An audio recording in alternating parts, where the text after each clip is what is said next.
well, some of my considerations may still remain a bit abstract, I guess. I think we decided to add an illustration and a specification, and for that purpose we invited the two project leaders in the Albanian Skills for Job project.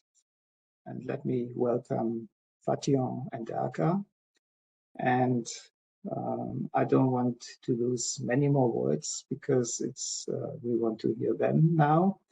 One of their ambitions is to transform a school-based vet system in Albania to a dualized one, and this by engaging the business sector to a large extent.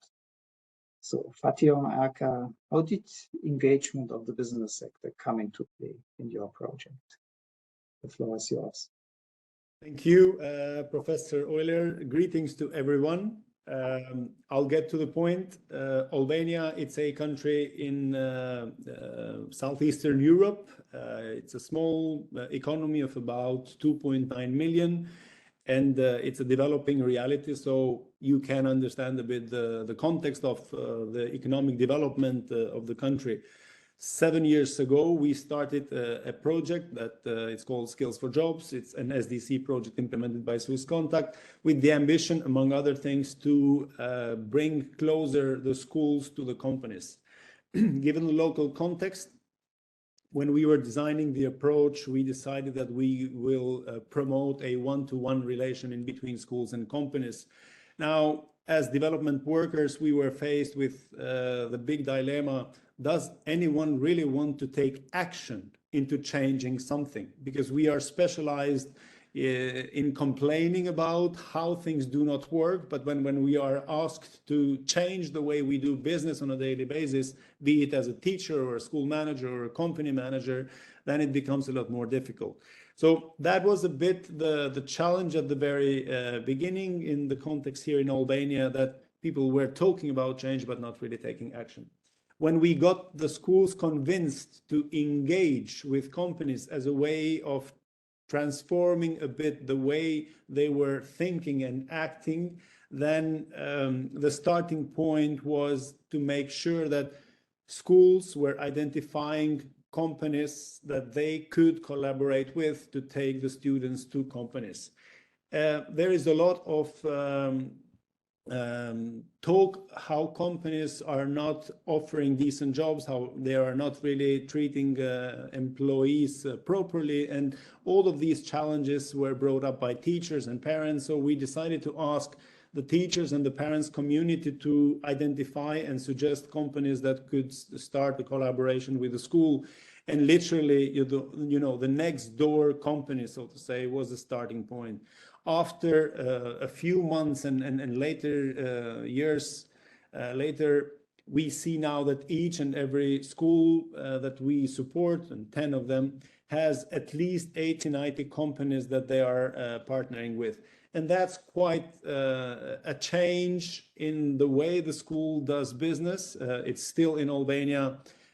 We are talking of a school-based system, but when you think of the framework that Professor Euler spoke about in the beginning, while we started at the step 2, so to say, a school-based system with occasionally exposing learners to the world of work, now moving to step 4, where there is structured exposure and engagement of the learners in the companies. So that is a bit the setup that we have in Albania. Yeah, thank you very much. What have you expected companies to contribute in particular, just on the training side or anything more than that? Initially, we were quite modest in our expectations. The starting point was basically, please open the door for the learners. Dedicate one person to host the learner in the company, and also try to understand the learning objectives. That was easier said than done. That's a bit of a foreign language to companies, but over the years, they have really started to engage a bit more. And then over time, we became ever more ambitious because you see some response rate. Then you start engaging with companies to get some feedback from them on the performance of the learners, to join discussions on the skills needs, provides when they can learning materials, promote the school in the communities, and so on and so forth. So very basic. The starting point was a very modest expectation, just to create some appetite among the companies, and also schools were also taking their time to learn the challenges and how to manage those challenges of cooperating with companies. It means that everyone has to change the way they are doing their work, and that really takes a lot of energy, and often people get discouraged, and they may jeopardize this whole effort that many people invest their energy into. Yeah.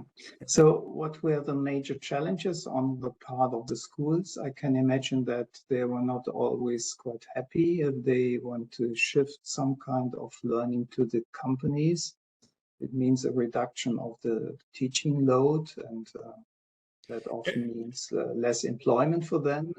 Were any such challenges coming up there, or how did you deal with it? Erka, will you take over the challenges? Yes, sure. Well, greetings to everyone. Thanks a lot, Professor Euler, for this very interesting presentation. Well, as Fation mentioned, our objectives were very modest. We had very modest targets at the beginning of this intervention, and we wanted to pilot and to try out the waters. The difficulties were major. The system at that moment in Albania was very school-based, and no tradition with connection with private sector whatsoever, and practical learning happened exclusively at the school premises. So, and there were very few and sporadic connections between private sector and school, so there were, let's say, two different worlds. So when it started, there was also no endorsement and trust between between providers and the private sector, and there was missing legal framework to regulate the process, but also lacking structures and processes within the school. So there were no designated, let's say, person at the school or teachers to actually follow up this collaboration and this process. So the teachers that were engaged initially, they were really the enlightened teachers, and which also did this on voluntary basis. So without reduction of the teaching hours and without any payment. From the other side, also the private sector was very skeptical. It seemed too much investment from their side with not much return. So no clarity also what was needed from them and how they could organize the practical learning, because there was lack of clarity also from the school, but also from the private sector. Okay, we open the doors. Okay, we sign up a contract between us, but what to do next? So, and there is also what we found also difficult at that moment was that there was a weak and inexistent, let's say, organized business. So we had to go for the one-to-one approach, which was very demanding and was very time-consuming, both for students but also for businesses. So this has been, let's say, the main challenge that we can highlight from the initial stage of this intervention. Yeah, thanks, Erka. We all know that every project is successful. That's for sure. But what are your learnings from this approach? You just went already very much into details here. What were setbacks, for example, and how did you overcome them? What were the learnings in terms of dealing with challenging situations in the project, in particular with regard to engaging the business sector? If you got any experience you would like to share with us here. Okay, I can take this up. The most important learning for us was that if you want to start some change, you have to start small scale so you can own it, you can handle it. And that was our approach, really. If you would send all the vocational education students in apprenticeships or in internships in Albania, you would need in between 3 to 4% of the companies in Albania. And if you search hard enough to find those companies, you find those people who are enlightened and willing to, and they are capable to. So start small, start with those that are willing to, so to make your life a bit easier in the beginning, and then create a model that inspires people and can be replicable. And I think that really helped us then to move and to scale things up quite quickly, to the point that now we have about 50% of the students in our partner schools are doing an internship or an apprenticeship-like scheme in companies. Then a second element that was quite a challenge, and we hit it frontally, was to create some small structures within the school to be responsible for this dialogue and cooperation with between the schools and the companies. There were some people designated to do this, but when we started creating a small structure where a few more people were responsible for this, then things started to really change. And now in our partner schools, and all schools in the system, you have what we call a development unit with people responsible for business relations and managing the apprenticeship model. This has now become a national priority because the story sticked, and it's interesting for the state because they are spending less money, so to say, for the practical learning, and companies are having exclusive access to young professionals, which in selected industries has become a real problem in Albania. So now companies that engage with schools have this advantage that they have first-hand access to young talents. The setbacks, I would say, changing the mindset of the specialists of vocational education and training has become a real nightmare in our environment. It's easier to convince the companies and the teachers and the parents, but it's difficult to convince the specialists who move from one conference room to another, talking about vocational education, but not really being in the field there. And that has made it ever more difficult for us to have a regulatory framework and a legal basis which would allow companies to hire apprentices and consider those as costs, which is not the case in Albania, but also create a more enabling environment for youngsters to claim pay as apprentices or as interns. And that somehow will keep discouraging more and more companies and more youngsters to engage if there are not really if it's becoming costlier for the companies, and if it's not a financial reward involved for the learners.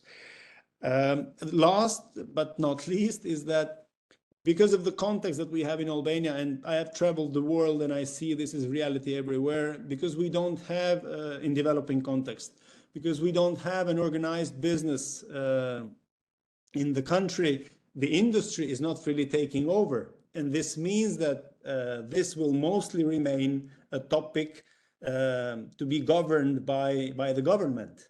And that doesn't really give me too much hope because the disconnect may come at any time if too many stakeholders are involved and you don't have as long a tradition into engagement of companies in offering quality work-based learning, and from there engaging in the other processes of the skills development.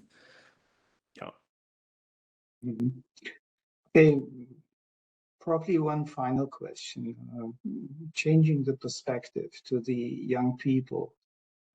I alluded in my presentation to the fact that reputation and status of vocational education and training, as opposed to university education, is comparatively low. That is also not only true from the perspective of the business sector, but also from the perspective of young people and their parents.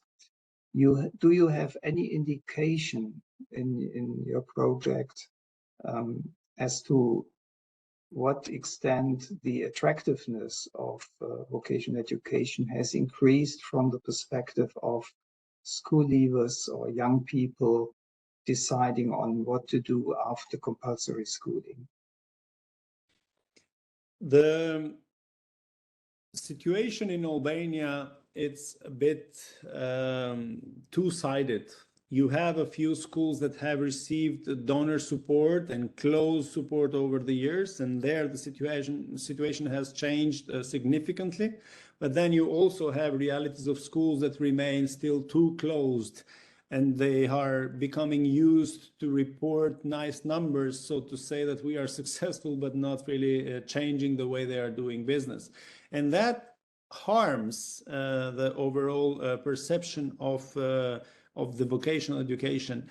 On top of that, you also have this big dilemma of the parents of the youngsters who are at the moment to decide what to do with upper secondary education, who come from a period of time that if you were not a university graduate, you would do the dirty jobs, so to say. Now that is a totally different reality. So the companies are preaching a different language in Albania, and they have become the biggest promoters of vocational education because we are really lacking young professionals in so many professions. Many people are leaving to Central and Northern Europe, namely Germany and Austria. So many people are leaving the country, and the companies are finding themselves struggling to find professionals, and they are really looking into the young talents. However, it will take some time that this cooperation in between companies and schools is becoming ever more efficient and clear to the society at large, so that people feel more confident when deciding to recommend their kids to choose vocational education or not. The data that we receive from the tracer system show us that 71% of the graduates in the schools that we have supported these years are actually finding jobs, and good income jobs. And we're talking about 19 years olds earning a higher salary than the school principal that was instructing them a year before. Now, that will need to sink in, but definitely that takes time. And I imagine that's the challenge in so many realities around the world. Yeah, that's true. Okay, thank you very much, Fation and Erka, for your very substantial and illuminative presentation or discussion. I think that not only illustrates a couple of things I put forward, but also added very substantial additional insights.